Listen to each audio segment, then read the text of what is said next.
puntahan ko lang itong mga bill natin para ho tayo lalong matuto sa ating pinag-uusapan ngayon. Meralco bill po ang hawak ko ngayon, pati itong Davao Light, no?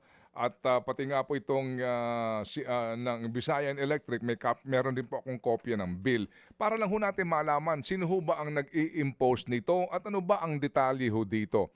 Sa Meralco bill po natin, gaya po din itong sa Davao Light halimbawa, naka-unbundle ito, generation, transmission, system loss na atin na pag-usapan, and distribution.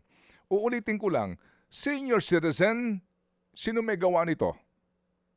Mayroon pong batas na nag-extend ng system loss discount at ito ay ipinatupad natin sa pamamagitan ng resolusyon na kung saan nagdesisyon ang komisyon na gawing pass-through ang singil na ito at ang diskwento na ma-extend sa ating mga senior citizen ay makokolekta sa ibang mga consumer sa pamamagitan ng senior citizen discount na charge. So ito po ay sa pamamagitan po ng Republic Act. Opo, Okay. tama po. Opo. Ito pong universal charges, ano po ito?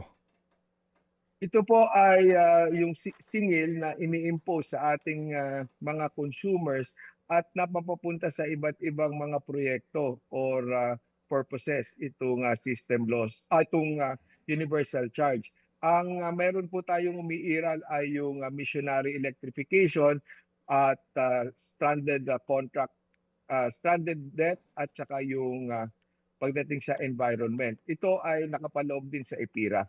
Ito pong stranded cost na ito po yung utang pa noon ng National Power Corporation. Opo, tama po. Meron po kasing doon sa universal charge na yan, merong naging decision na ang commission para sa pagre-recover ng NAPOCOR na yan na utang.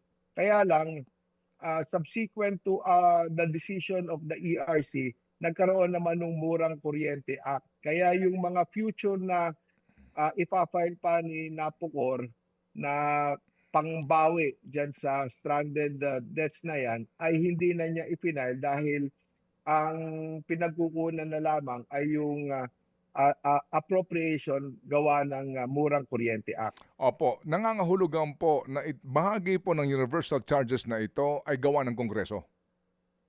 Opo, tama po yan. Mga pulisiya kasi yan na nais sa batas. Yes, sir. So, ibig sabihin po, Kongreso may gawa na bayaran ng mga consumers ang maging utang ng NAPOCOR noon. Opo, tama po. Klaro po yan, mga kapatid. Ngayon, ito pong government taxes na ito, dito po kasi sa Meralco, hindi siya pati po sa iba pong mga bills ng pribado, hindi siya nakadetalye masyado. Ano po itong mga government taxes? Ang pinakamalaki po dyan ay yung VAT. Ito yung value added tax na hiwalay yung VAT para sa generation, hiwalay yung para sa distribution. Meron po rin na uri ng tax. Ito naman yung sa lokal naman, yung local franchise tax at yung business tax na ibinabayad ng ating mga utilities sa mga LGUs kung saan sila nag-ooperate. Mga kapatid, patuloy po kayong tumutok sa 105.9 True FM para sa totoong balita, impormasyon, music and entertainment. Mag-subscribe sa aming YouTube channel at podcast at sundan nyo kami sa Facebook, Instagram, X at TikTok sa True Network PH. Bisitahin din po ang aming official website, truefm.ph. At panoorin din kami sa True TV Signal, Channel 19. Kami po ang 105.9 True FM. Laging true sa'yo, kapatid. Ito tayo